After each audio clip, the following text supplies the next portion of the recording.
বিশ্ববিদ্যালয়, ভারতের ত্রিপুরা বিশ্ববিদ্যালয়, বেলজিয়ামের ক্যাথলিক বিশ্ববিদ্যালয় অব ব্রাসেলস, ভারতের বিশ্বভারতী বিশ্ববিদ্যালয় থেকে ডক্টরেট ডিগ্রি অর্জনের অভিযোগের প্রেক্ষিতে গোয়েন্দা তথ্য অনুসন্ধানে করা হয়েছে এবং গোয়েন্দা তথ্যের ভিত্তিতে এ বিষয়ে প্রকাশ্য অনুসন্ধানের সিদ্ধান্ত গৃহীত হয়েছে। অর্থের বিনিময়ে কিনা, মানে টাকা দিয়ে ডিগ্রি অর্জন করেছিলেন, অভিযোগে সেটাই ছিল এবং সেই বিষয়টার সত্যতা রয়েছে কিনা সেটা পুঙ্খানুপুঙ্খভাবে যাচাইয়ের জন্য অনুসন্ধানের সিদ্ধান্ত নেওয়া হয়েছে।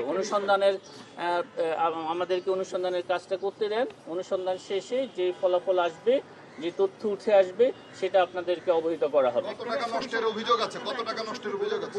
সেটা হচ্ছে যে একজন রাষ্ট্রপ্রধান তিনি সরকার দেশের প্রয়োজনে সরকারি কাজে তিনি বিদেশ ট্যুর করতেই পারেন, সেটাকে আপনি অপচয় মনে করছেন কেন? আসলে সেটা অভিযোগে যে বিষয়গুলো এসেছে সেখানে প্রয়োজনের অতিরিক্ত জনবল নিয়ে বিদেশ ভ্রমণ, যেখানে নীতিমালা বহির্ভূত কিছু রয়েছে কিনা এবং সেখানে সরকারি অর্থের অপচয় হয়েছে কিনা, এই বিষয়গুলো যাচাইয়ের জন্য প্রকাশ্য অনুসন্ধানের সিদ্ধান্ত গৃহীত হয়েছে।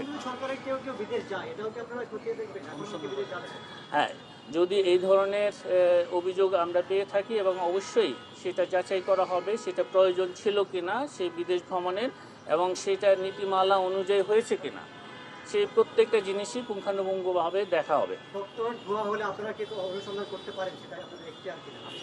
আমরা দেখব এখানে এই ডিগ্রি অর্জনের ক্ষেত্রে সরকারি কোনো অর্থের অপচয় হয়েছে কিনা, সরকারি অর্থের কোনো বিষয় এখানে ছিল কিনা, জাতীয় স্বার্থের পরিপন্থী কোনো চুক্তির বিনিময়ে এই ধরনের ডিগ্রি অর্জন করা হয়েছে।